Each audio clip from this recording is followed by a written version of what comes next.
Karena penerima surat Yudas yang oleh keistimewaan yang Tuhan titipkan kepada Yudas, yang Yudas tahu mereka selamat, kalian selamat.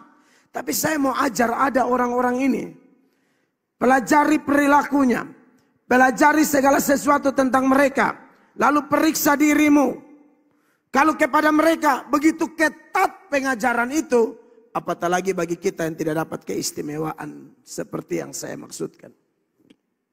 Maka dari itu, beri perhatian saudara dan selalu ingat ya, dengar khotbah itu tarik ke diri, tarik ke diri. Tak usah pikiran liar kiri kanan, pikir ini, pikir itu, nanti tidak bertobat. Sampai mati begitu-begitu saya. Kalau orang khotbah tuh tak usah pikir, jangan, nanti tidak bertumbuh. Tarik ke diri masing-masing. Ya. Nah, orang-orang yang ditentukan untuk dihukum yang disoroti oleh Yudas, yaitu orang-orang lain dari sasaran utama yang akan kita bahas nanti, ya, bukan hari ini sudah pasti. Karena saya kan pendeta jemaat, bukan pendeta tamu, jadi tak usah buru-buru. Pokoknya kita bagikan perlahan-lahan, waktu harus berhenti, saya berhenti. Saudara, orang-orang ini disebutkan ditentukan untuk dihukum secara eksplisit. Di ayat 4 saya sudah jelaskan panjang lebar.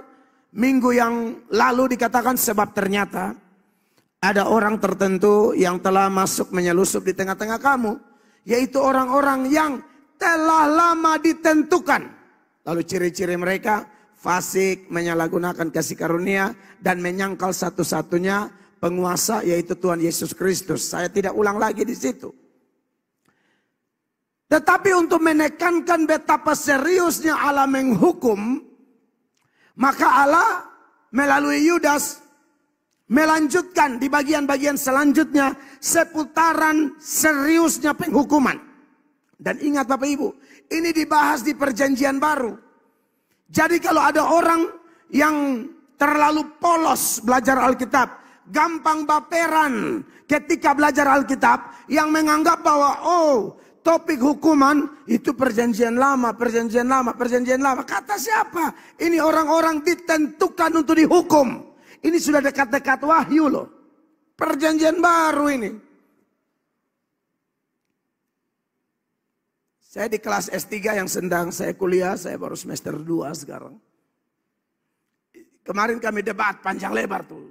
Karena saya lihat, aduh ini kawan-kawan S3, kami sedang seputaran biblikum ya. Jadi kita kritis ini Alkitab pasti habis-habisan nih.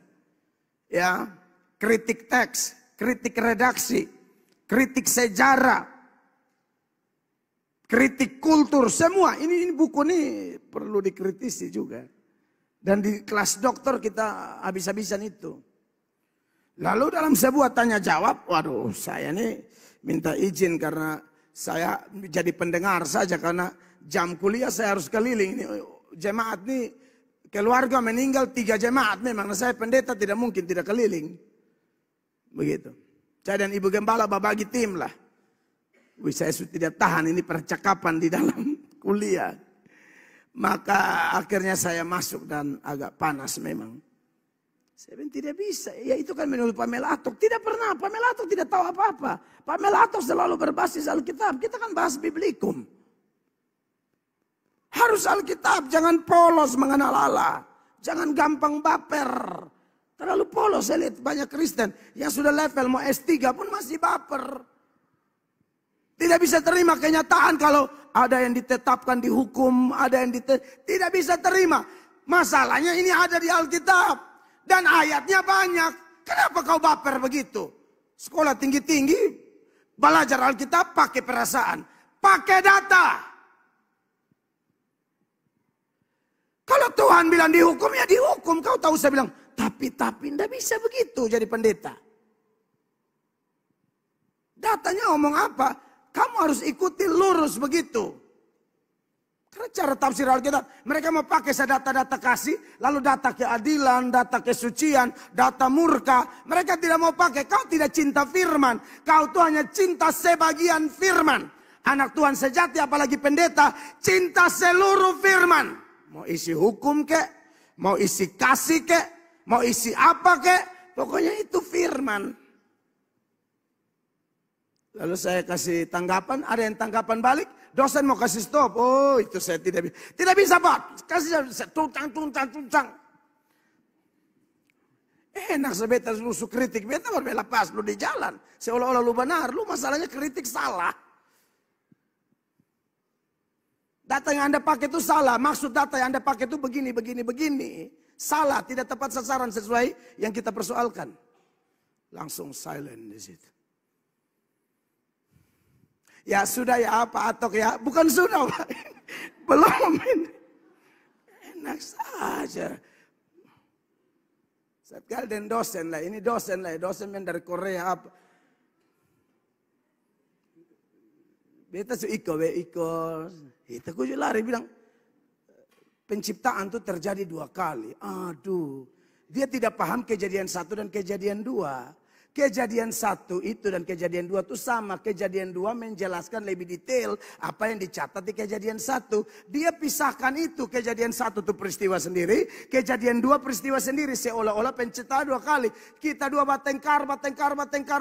Saya itu pun darah. Ini kan paling bisa yang begitu. Tinggi. Oh saya keluarkan kamu. Oh kita lihat saja.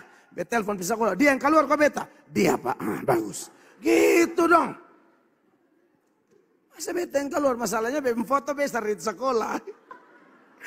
Dia atau beta keluar. Keluar dia.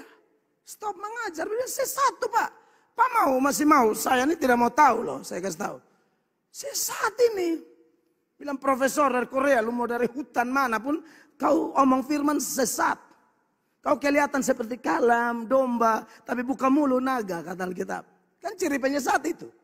Waktu kelihatan luar kayak model bodoh-bodoh satu kelembut seolah-olah penuh kasih. Bagian ajar orang langsung menyesatkan. Itu yang digambarkan oleh Wahyu 13 ayat 11 tentang penyesat. Ayat itu bilang apa? Dan aku melihat seekor binatang lain keluar dari dalam bumi dan bertanduk 2. Perhatikan.